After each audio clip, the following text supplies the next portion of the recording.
Coming live from Florida, United States is our guest today evening. Welcome to this very special edition of the KJ Masterclass Live, the show which ensures that you profit from your time spent here with experts, either through their industry insights, information, or simply learning from them. But before I move forward, may I request you to subscribe, follow, like, and comment on whichever platform you are watching or listening to this show on. And today we have Dr. Katie Nile, Ph.D., mathematician, professional TEDx speaker, and we will talk to her about how to dissolve our waffles. Your waffles, our waffles. That's about worry, anxiety, fear, frustration, lethargy, exhaustion, and stress. Welcome to the show, Dr. Katie Nile. Thank you so much, AJ. It's my honor and pleasure to be your guest today. Thank you very much. So straight to this whole issue of waffles. Waffles is it sounds very good word, but here it means a bit different. So can you tell us more about these waffles? You know, this worry and all this stuff that makes up your waffles, your trademark. Well, AJ, I went back to school to earn my PhD in mathematics, and I wanted to help students overcome their fear and anxiety about math and test taking. So I went out and looked to try and see what I could find, and I found nothing until 2010. I went and I found Nick Ortner's 10-day tapping summit. And in doing the 10-day tapping summit, I got so excited and thought maybe this might work for the students. So I started rounding up the students at the college where I worked and saying, I have no idea if this is going to work or not. Let's try it. So we were in my office and we were trying to dissolve these waffles, and they would come back one after another and say, I got through my math class. Well, AJ, I didn't know who was more surprised, them or me, because I didn't know if it was going to work or not. Once I saw that this process could work, I got so excited. I went back and I got training in level 1, level 2, level 3, trauma, quantum, and now a trainer, so I can train others in how to dissolve their waffles. But the problem was I would go to complete strangers in the street and take them by the shoulders and say, I know you've got a problem. I know you have stress. I can help you. Well, they were scared. Yeah, obviously. Yeah. And so I thought, well, I can't introduce people to this new technique that way. I'll just start talking about it. So I'd go up to people and I'd say, let me tell you about emotional freedom technique and how wonderful it is. I can tell you how to reduce your stress by tapping. Well, everybody wanted me to teach them tap dancing. I'm like, I don't know how to dance. So I was trying to figure out a way that I could explain this process to people in a way that they would want to know more. And I thought, how do I help people, help them overcome their worries, their anxiety, their fear? And I went, wait a minute, this is getting close to spelling waffles. So now I tell people that I show them how to dissolve their waffles. And then I introduce them to emotional freedom technique, tapping. And that seems to kind of be a great way to introduce people to this very exciting technique. Right. We will come to your technique, Dr. Katie Nall. But first of all, tell me about how exactly one can know that they are suffering from such a problem. Firstly, why is there so much of stress? Though we know it, but I wanted to hear from you. And how does one know, different things? They are suffering from worry, anxiety, fear, frustration, lethargy, exhaustion, and stress. Everything, all are these different words, and everything must be having different symptoms. Can you tell us in detail so that people always do not resort to self-treatment and rather go and seek help? That is why all these details are necessary for our audience, and I guess it's a global audience too. So a lot of people will benefit from that. That's a great question, AJ. And I have a confession to make. So I hope nobody's listening to this part. I don't take a shower or a bath every day. And when we were in lockdown, there were days where there were more days that I was dirty than when I was clean. And it was actually when my husband would look at me and say, "Are you planning on taking a shower this week?" So sometimes when it's not convenient, I don't wash up. I think, oh, I'm not outside. I'm not getting dirty. I don't see the dirt. I can't smell it. It's not awful. But then other people can tell me and they're like, "Oh, you really need to take a shower now." Well, sometimes our stress is the same way, AJ. Every day we have things that kind of cause us to feel worried, anxious, fearful, frustrated, lethargic, exhausted, and stressed. But we may not know it if we are not practicing stress reduction every day. And in fact, it's kind of like that part about not taking a shower when somebody else has to notice. Somebody may say to me, "Why are you feeling so angry today?" Or "How come you're so short with me?" Or why did you bite my head off, when I just asked you a question? And I don't even realize that I'm stressed. And it's because I haven't taken my stress shower every day. Okay. So what happens is we get stress every day. We get worried, anxiety, fear, frustration, lethargy, exhaustion, and stress every day. And if we don't do something about it every day, it builds and builds and builds until somebody else says something.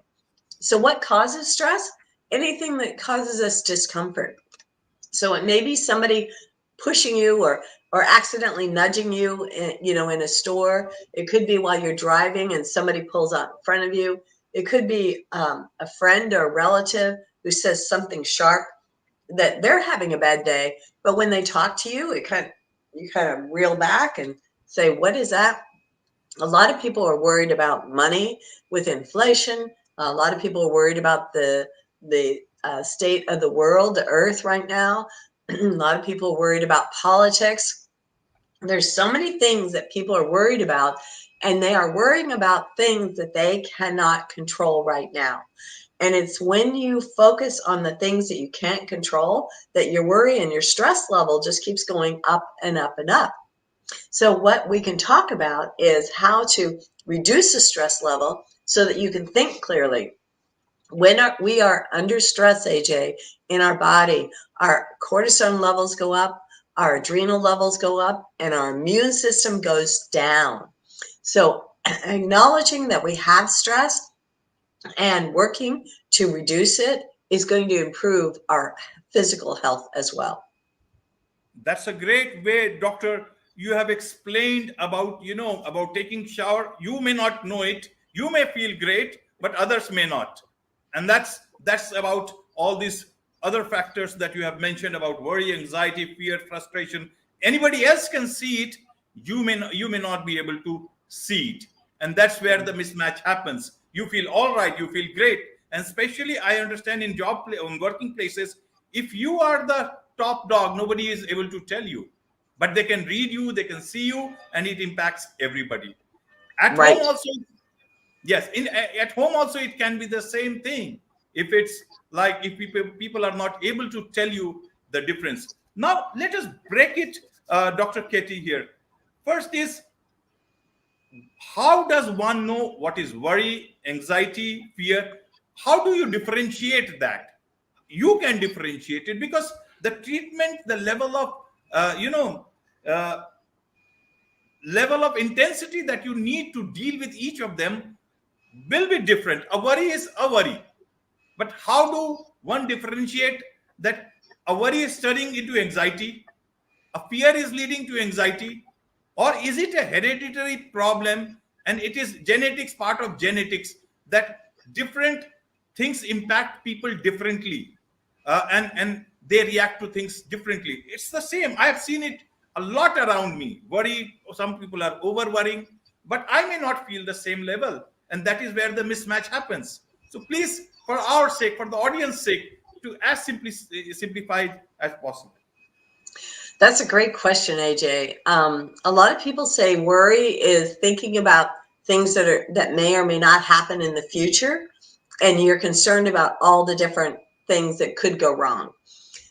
Anxiety is having that feeling about what's coming up, and it's usually something internally where they're feeling anxious. It's interesting, AJ, when you do the research. Dr. Selly was the first physician to really identify a characteristic called stress. And what he found is that it's when your adrenal levels go up, your cortisol levels goes up, and your immune system goes down. And he found that this is true regardless of any other diagnosis that you'd have. When he found that out, people didn't buy into it as much until they started doing more and more research. And they found that we need a little bit of stress, right? If there's no stress at all, and we're laying out on the beach and we're having a good time, we're not going to get any work done, because no stress, Right. no work, right? Absolutely. So we need a little bit of stress to motivate us. We need something to get us started, to get us going. But we reach a certain amount of stress. And then when we reach too much stress, we come at the point where we can no longer do our work. And so then we start declining. And I know during the pandemic, when we were in lockdown and there was so much uncertainty, that's when I wanted to go into a corner and pull a blanket over my head. It was just too much, right? Right. A lot of Right. people say that there's three things that cause stress. One is uncertainty, lack of information, and loss of control. And if you think about our world right now, what do you see? A lot of people feel like they don't have enough information, even though with the internet is available to us, they don't know who to believe. A lack of control. There's so many things that we want to do, and people are feeling like there's no control of everything, and so much uncertainty. When you look at those three things and you identify them, that can really be triggers for stress. Now, you mentioned, AJ, that different people handle stress differently, and that's true. And it's all based on our life experience. A great example they give is that if the building I'm in right now catches fire, I would know what to do. I'd get out of the building and I would call, in America, it's 911. I'd call 911 for the fire engines to come and put the fire out. And if I was 15 years old, I'd probably know what to do. If I was 10 years old, I might know what to do. If I was 5 years old, I'm not sure I'd know what to do. But what if I was 5 months old and I was just an infant laying on the floor here and the building started catching fire? I wouldn't have any idea what to do. And the amygdala part of my brain, the little part of my brain that's working to keep me safe, is going to absorb everything that's going on when I'm feeling unsafe. And let's say that there was a red trash can in the corner, a red waste bin in the corner on that day where I was laying on the floor and the building caught fire. My amygdala is going to remember that. And later on, as an adult, where I now have prefrontal cortex information on how to deal with things, I walk into a room and there's a red waste bin, a red trash can in the corner. My amygdala is going to go off and say, danger, danger, danger, danger. And I won't know why, because I can't remember being 5 months old and seeing a red trash can in the corner. Right. And so but my prefrontal cortex is like, I don't know why I don't feel safe here. So have you ever been in that situation where you go into a room and it's like, I don't feel safe here? Or you meet somebody and you go, this doesn't feel right. And that's your amygdala trying to protect you, because there's something about that person, there's something about that room that reminds you about a time when you personally were in danger. And you may be the only one in that room who feels waffles, who feels the worry, the anxiety, the fear, frustration, lethargy, exhaustion, or stress, because it's something that happened to you personally. So our amygdala has a storage of all of these things that is trying to keep track of to keep us safe. And what tapping or emotional freedom technique does is it relieves the amygdala and says, you know, when I was 5 months old, I'm so glad that you kept me safe. But now I have skills that I've learned from before, from when I was 5 months old, that will keep me safe. So thank you for keeping me safe. And now you don't have to worry about it. Does that make more sense? Yes, yes, absolutely. So, Dr. Katie, can you tell us which are the age groups? Can we divide, waffles by age group, or is it prevalent across in the same numbers across all age groups, or is there a Um, particular age group which they call midlife crisis or something like that? Is it more prevalent then? Just break it down for us, please. my clients have been from newborn to people my age and older. Uh, the younger the client, the faster it works because they don't have as much to undo. One of Okay. my granddaughters was, she was just a few months old, and everybody had come to the house. There was a lot of commotion. There was a lot going on, and it was just too much for her. She was so hyper, and she couldn't eat. She couldn't sleep. She couldn't even cry. All she could do is scream because she was just, it was too much. It was just too much. So I Okay. asked her parents, my son and his wife, I said, is it okay if I tap on her?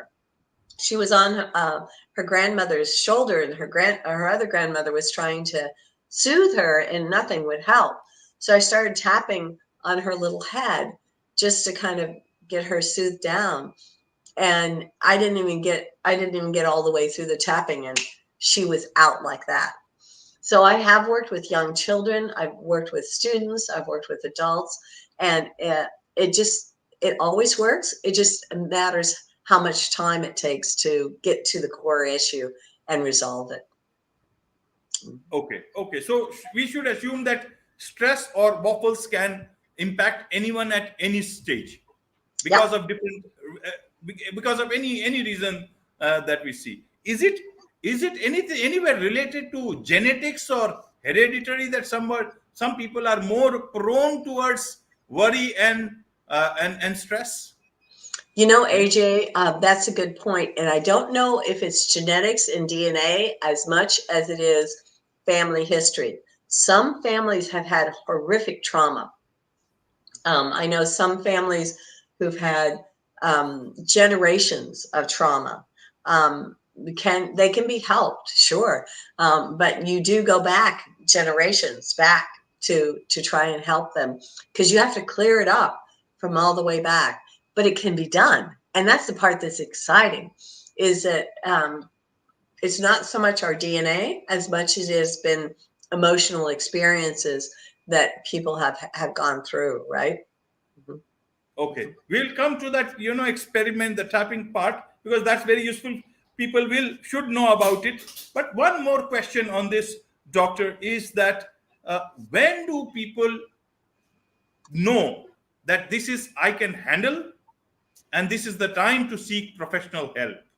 Come to you. Unfortunately, people wait too long.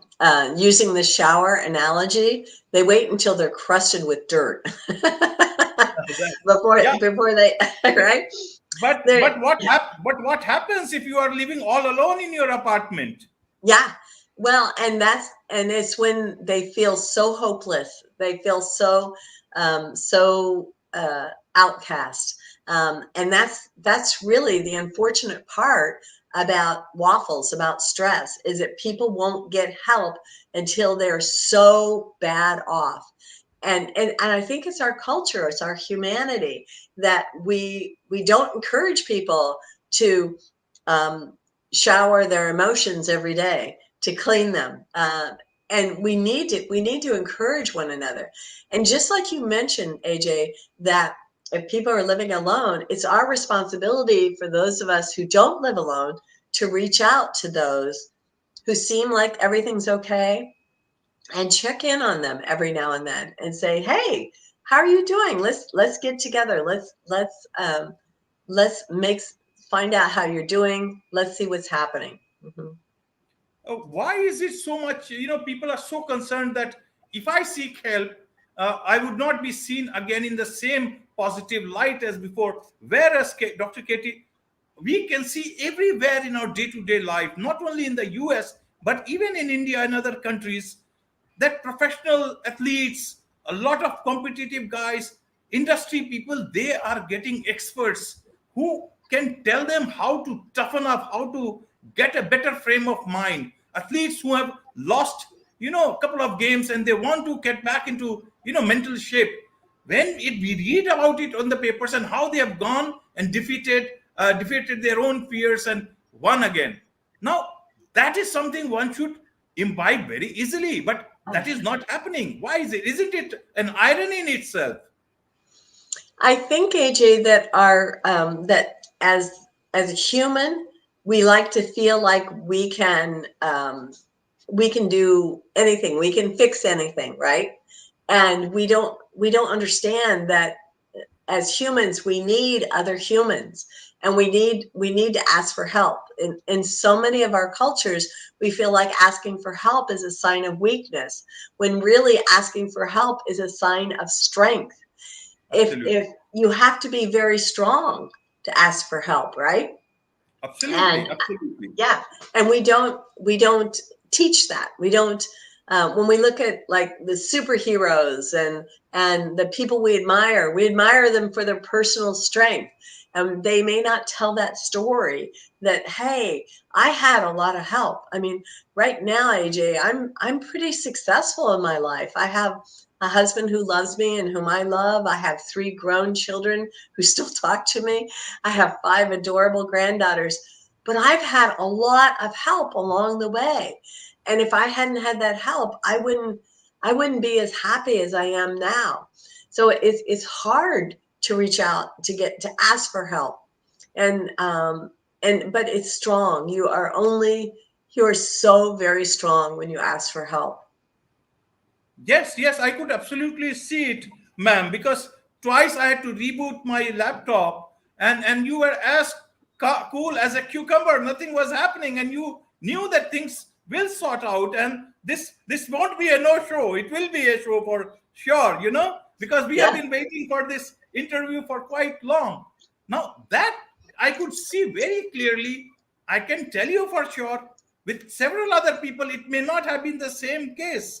Means and a host going off air, rebooting twice, and somebody will think maybe it's not going to happen, and that reflects from the way, from your demeanor, the way you are dealing with, all these day-to-day small shocks in your life, so-called shocks. Some people may find nothing. It's and some people may find that it's a big deal. So Yeah.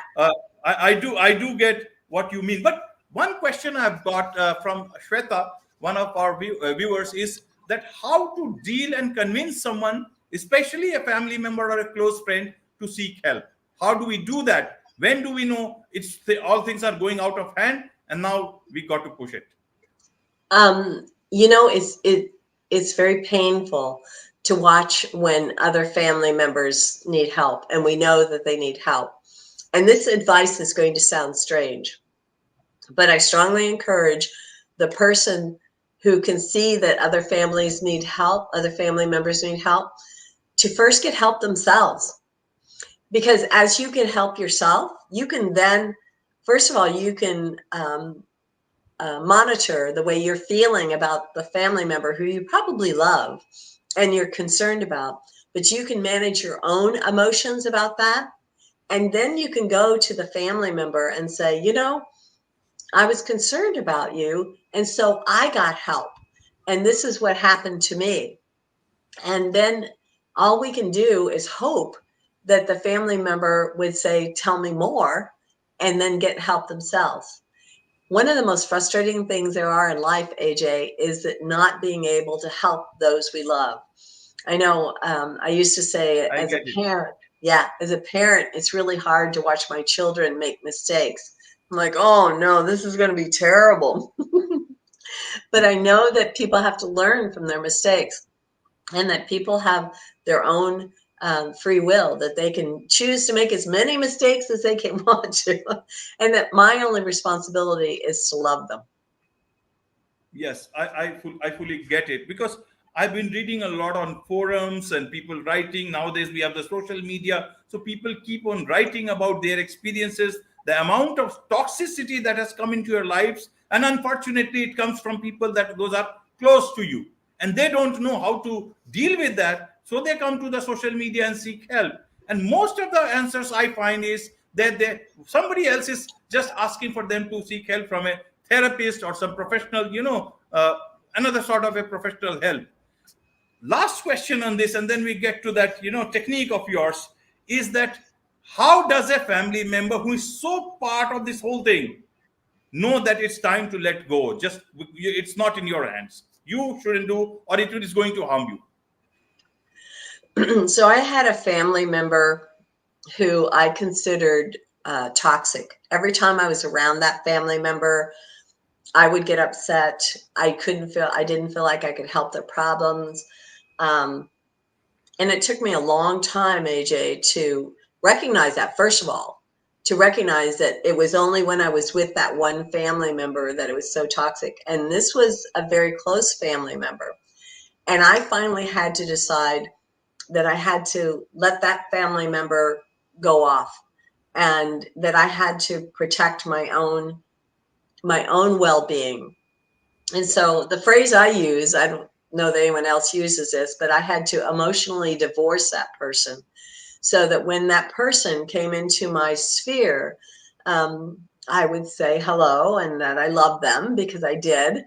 And then I would emotionally back off, because I knew that person could trigger a lot of things in me. So I think you have to protect your own emotional safety first, and then deal as much as you can. Now with this person, I physically had to move away.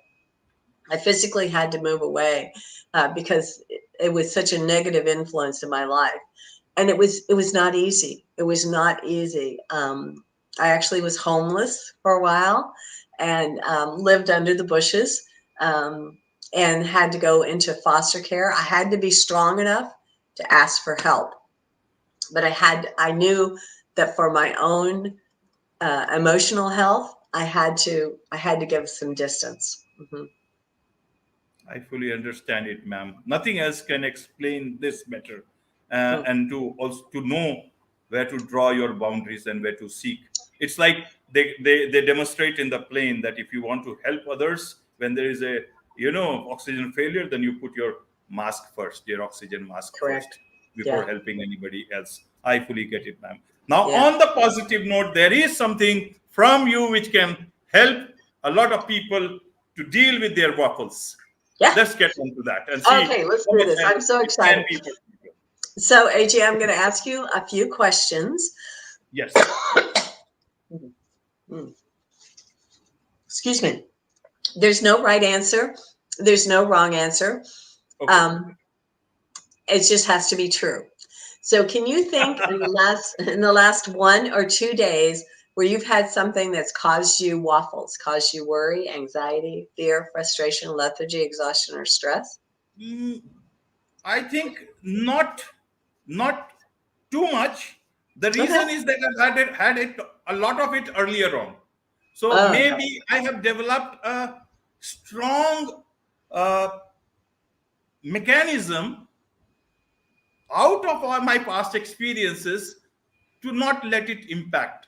So Okay. maybe it's like you exercise something. So while you are exercising, you bear that pain, but when you then you can lift up a heavy weight. So I perhaps am not that impacted. I can put it that way. Okay. Okay. And one of the things that is strange about this technique is that we focus on the negative, which is so different. Excuse me, let me get a drink of water. So if you think about something in the last day or two that's caused you worry, anxiety, fear, frustration, lethargy, exhaustion, stress, what would that be? I would say there is a lot of uncertainty about COVID still, at least from my point of view. A lot of people are moving out, but I haven't got a very clear indication as to whether COVID is around or it's like where. So that's a lot of uncertainty, and sometimes you are not able to fully decide. That can impact my Okay. thinking process, my decision making process.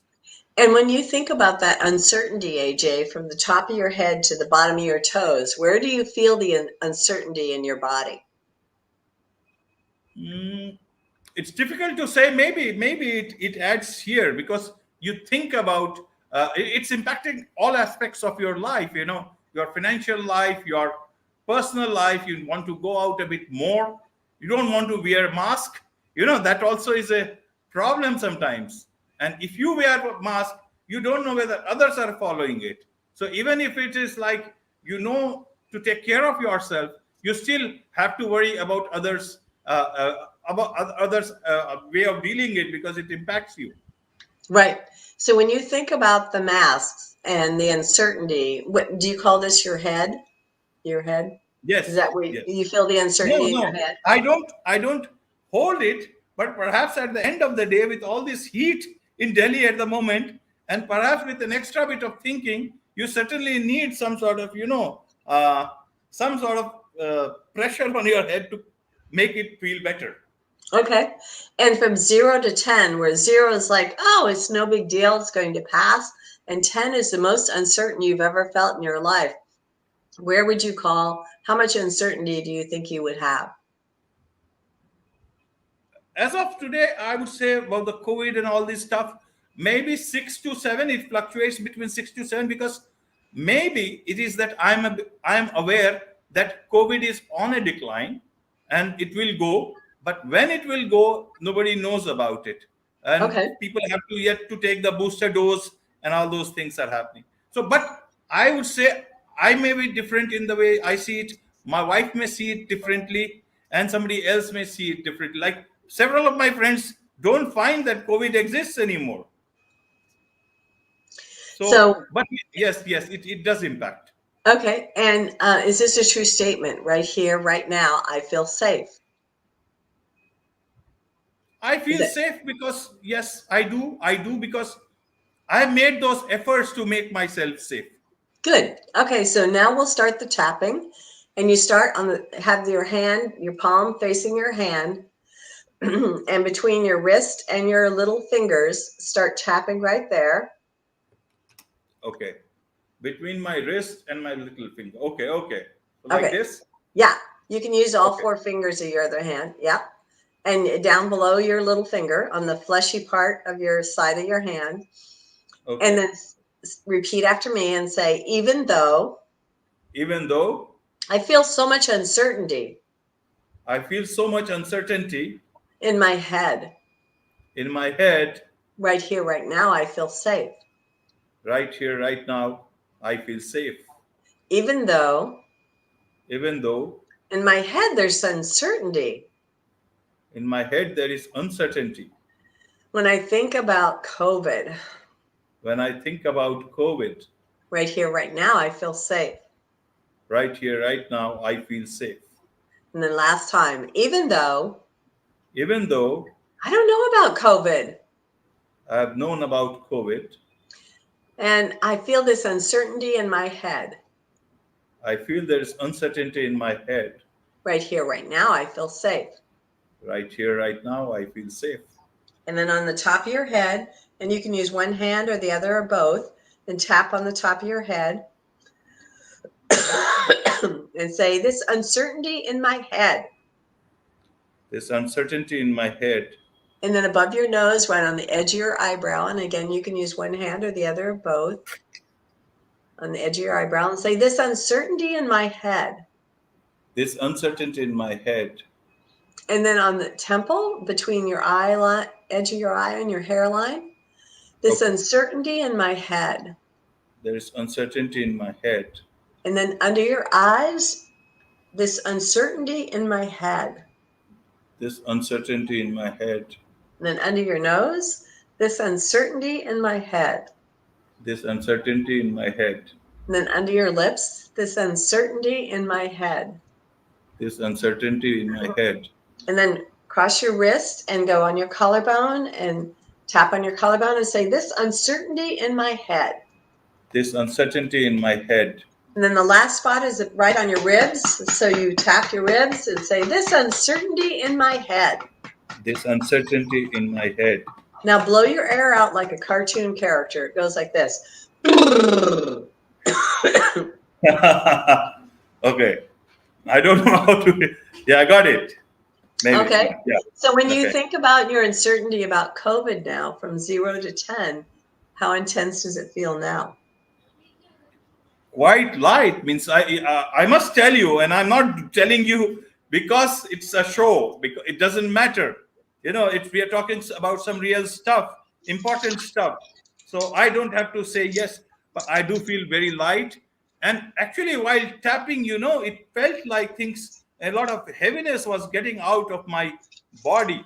I'll tell you what, Indian technique, we have got yoga and a lot of things are there, but I'll tell you those things, the way we do it is different. But this is quite a simple way we can always follow. And this is Yeah, quite good. Means yeah, you know which points to press. So this is like tapping, you are doing it. It's impacting. It's good. yeah, It's good. yeah, yeah. It's very easy, and if you do it, there are some schools that do this for 6 minutes a day, every day. The students, the faculty, the staff, the custodians, everybody, and they found that when they do it, the test scores go up, the discipline problems go down, and I'm sorry, somebody's walking in my yard, and I just saw it. And even the special education kids have found that they're doing better. Mhm. Mhm. Right, right. It works. I can Yeah, feel that. The the heartbeat energy. has that. Yes, energy. Heartbeat has become much more synchronized. Something special is happening, and maybe everybody will get to understand or feel it when they do it themselves. Yeah, yeah, yeah. I would Okay. encourage your audience to do it along with us. Yes, Mhm. perfectly, perfect. And before somebody trespasses into into your property, I must just thank you for all this great talk and all your great advice, and especially this tapping technique. And I'm sure a lot of people will benefit out of you, out of you, your technique about your emotional freedom stuff. So with this, it's a wrap on this edition of the KAJ Masterclass. Thank you so much, Dr. Thank you. Katina. Thank Thank you, you. AJ.